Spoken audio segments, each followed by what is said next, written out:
باتوں سے نہیں مانا، اس لیے اب ہمیں مقابل پر عمل کرنا پڑے گا۔ یہ کیسے ہو سکتا ہے کہ حق کھلی چھٹی دے دے فتنے کی اور باطل کھل کھیلے اور جو چاہے کرتا چلا جائے حق کے ساتھ؟ یہ تو اجازت نہیں دی جا سکتی۔ اس لیے چونکہ ہم تمہیں باطل پر سمجھتے ہیں اور چونکہ ہم یقین رکھتے ہیں کہ ہم حق پر ہیں، اس لیے ہمارا حق ہے کہ ہم تمہیں زبردستی روکیں کہ انہیں فتنہ پھیلانے میں کوئی کسر چھوڑی نہیں ہے۔ باز نہیں آ رہا ہے، سمجھایا تمہیں کئی دفعہ کئی طریقے سے کہ بس کرو، کافی ہو گئی، لیکن رک نہیں رہے۔ تو اس فتنے کا تو پھر یہی علاج ہے کہ تمہیں سنسار کر دیا جائے۔ حضرت شعیب کی قوم نے بھی ان سے یہی سلوک کیا۔ چنانچہ قرآن کریم سے پتہ چلتا ہے کہ انہوں نے کہا لَنُخْرِجَنَّكَ يَا شُعَيْبُ وَالَّذِينَ آمَنُوا مَعَكَ، اے شعیب تمہارا ہم نے یہ علاج سوچا ہے کہ تمہیں سنسار تو نہیں کریں گے لیکن تمہیں اپنے گھروں سے بے وطن کر دیں گے، تمہارے تمام شہری حقوق چھین لیں گے، اور لَتَعُودُونَ فِي مِلَّتِنَا، یا تمہیں واپس ہماری ملت میں لوٹ کر آنا ہوگا۔ یعنی استعداد کی یہ بھی سزا سوچیں گے۔ وہ کیسے رہ گئے؟ اَوَلَوْ كُنَّا كَارِهِينَ، کہ اگر دل نہیں مانے گا تو کیسے تمہاری ملت میں لوٹ آئیں گے؟ لیکن کسی نے ایک نہیں سنی۔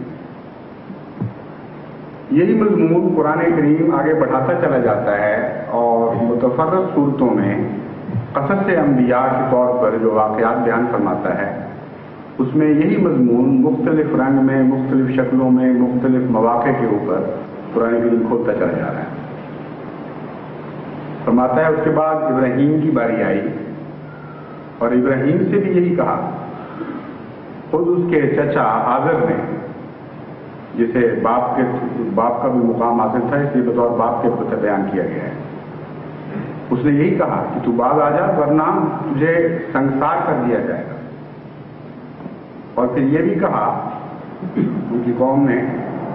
کہ تمہارا تو اس کے سوا علاج نہیں کہ جلتی ہوئی آگ میں جھونک دیا جائے، کیونکہ ارتداد کو کوئی قوم دنیا میں برداشت نہیں کر سکتی۔ کیسے ہو سکتا ہے کہ ملت میں فتنہ برپا کیا جا رہا ہو اور بنیادی امور میں اختلاف ہو، اور پھر جس قوم کو اکثریت حاصل ہے، جس کو طاقت حاصل ہے، وہ آنکھیں بند کر کے اجازت دے دے کہ جو چاہے جتنا چاہے فتنہ پھیلاتا چلا جائے؟ کوئی حد ہونی چاہیے۔ تمہارا علاج اس کے سوا کوئی نہیں کہ تمہیں زندہ آگ میں جلا دیا جائے۔ پھر قرآن کریم حضرت شعیب کے علاوہ صالح کا بھی ذکر فرماتا ہے، ہود کا بھی ذکر فرماتا ہے، حضرت لوط کا بھی ذکر فرماتا ہے، اور ہر طرح پھیر پھیر کر ان کے آیات کے ذریعے اس بات کو ثابت کرتا چلا جاتا ہے کہ مذہب کی معروف تاریخ سے لے کر حضرت اقدس محمد مصطفیٰ صلی اللہ علیہ وسلم کے زمانے تک ہمیشہ انسان نے یہ حق اپنے لیے اختیار کیا، اسے اپنایا اور اس پر عمل کیا۔ چنانچہ حضرت لوط کو مخاطب کرتے ہوئے ان کی قوم نے جو کہا اس کا ذکر کرتے ہوئے خدا تعالیٰ فرماتا ہے وَمَا كَانَ جَوَابَ قَوْمِهِ إِلَّا أَن قَالُوا أَخْرِجُوهُم مِّن قَرْيَتِكُمْ إِنَّهُمْ أُنَاسٌ يَتَطَهَّرُونَ۔ بڑے باز بنے پھرتے ہیں یہ لوگ، لوط اور لوط کے ماننے والے۔ ان کا تو ایک ہی علاج ہے کہ اگر یہ اتنے پاک باز بنتے ہیں تو اپنے شہروں سے ان کو نکال دو اور بے وطن کر دو۔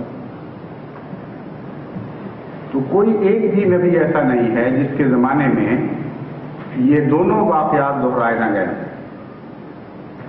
بہت سی آیات ہیں، بہت سی آیات میں خدا تعالیٰ کھول کر بیان فرماتا ہے کہ یہ دعویٰ کیا گیا کہ تم باطل پر ہو، ہم حق پر ہیں، ہمارے آباء و اجداد کا مذہب چلا آ رہا ہے، تم نے بدامنی پھیلا دی ہے، تم نے فتنہ و فساد برپا کر دیا ہے، ایک کو دوسرے سے الگ کر رہے ہو۔ ہر قسم کے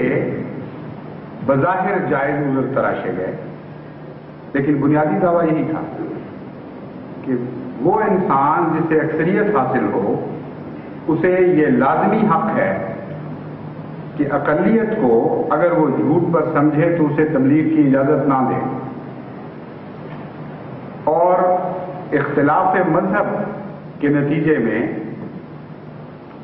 نہ صرف جبر کا حق ہے بلکہ اگر کوئی ہماری قوم میں سے نکل کر دوسرے عقیدے میں داخل ہو جائے تو اسے ختم کرنے کا بھی حق ہے۔ حضرت صلی اللہ علیہ وآلہ وسلم کے زمانے میں بھی بیان ہی یہی ہوا، اور قرآن کریم کھول کر اس مضمون کو بیان فرما رہا ہے، اور تاریخ اسلام اس پر خوب تفصیل سے روشنی ڈال رہی ہے کہ یہی دو باتیں آپ کے وقت میں بھی بیان کی گئی کہ تم ہماری ملت سے پھر رہے ہو، اس لیے تمہارا علاج موت ہے، اور ہر قسم کی سزائیں دینا ہمارا حق ہے، کیونکہ ہم اپنے آپ کو حق پر سمجھتے ہیں، تمہیں باطل پر سمجھتے ہیں، اور تبلیغ کی اجازت نہیں دی جاتی۔ کسی قیمت پر یہ نہیں ہوگا کہ باطل جو چاہے فساد پھیلاتا پھرے، فتنے کھڑا کرے اور حق چپ کر کے سنتا رہے اور تبلیغ کی اجازت دے دے، یہ کیسے ممکن ہے؟ چنانچہ حضرت صلی اللہ علیہ وآلہ وسلم اور آپ کے ساتھی شدید تکلیفوں اور مصائب کے باوجود جب تبلیغ سے رکے نہیں تو وہ مشہور واقعہ جو عام طور پر مسلمان بچوں کو بھی علم ہے وہ پیش آیا کہ ابو طالب کے پاس ان کی قوم گئی اور بڑا واویلا کیا اور کہا کہ دیکھو تمہاری پناہ حاصل ہے تمہارے نتیجے کو، لیکن چونکہ اب فتنہ و فساد کی حد ہو گئی ہے اور ہمارے معبودوں کو وہ گالیاں دیتا ہے، انہیں جھوٹا قرار دیتا ہے، جن کی ہم عزت کرتے ہیں ان کو بے عزت کرتا ہے، اور ہماری قوم میں اختلاف پیدا کر رہا ہے، اس لیے اب مزید اس کی اجازت نہیں دی جا سکتی، صرف اس حال میں وہ یہاں رہ سکتا ہے اب کہ خاموش رہے اور تبلیغ نہ کرے۔ چنانچہ وہ حضرت ابو طالب حضور اکرم صلی اللہ علیہ وسلم کی خدمت میں حاضر ہوئے اور کہا میرے بھتیجے میرے بیٹے اس طرح قوم مجھ سے کہہ رہی ہے، اور صرف یہی نہیں کہہ رہی بلکہ وہ اس پیشکش کے ساتھ کچھ مراعات بھی تمہیں دینا چاہتی ہے، اور پیغام یہ ہے کہ اگر تم یہ چاہتے ہو کہ عرب کا بادشاہ بن جاؤ،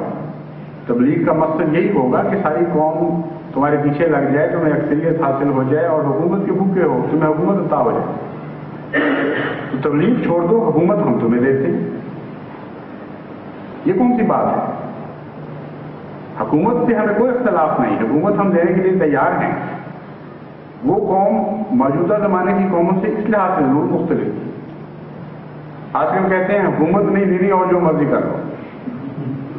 لیکن ان قوموں میں اتنی عقل تھی کہ اصولوں کی حفاظت کرتے تھے، وہ کہتے تھے ہمیں اصولی اختلاف ہے، حکومت کی لالچ نہیں، اس لیے حکومت بے شک لے لو لیکن اصول نہیں ہم توڑنے دیں گے۔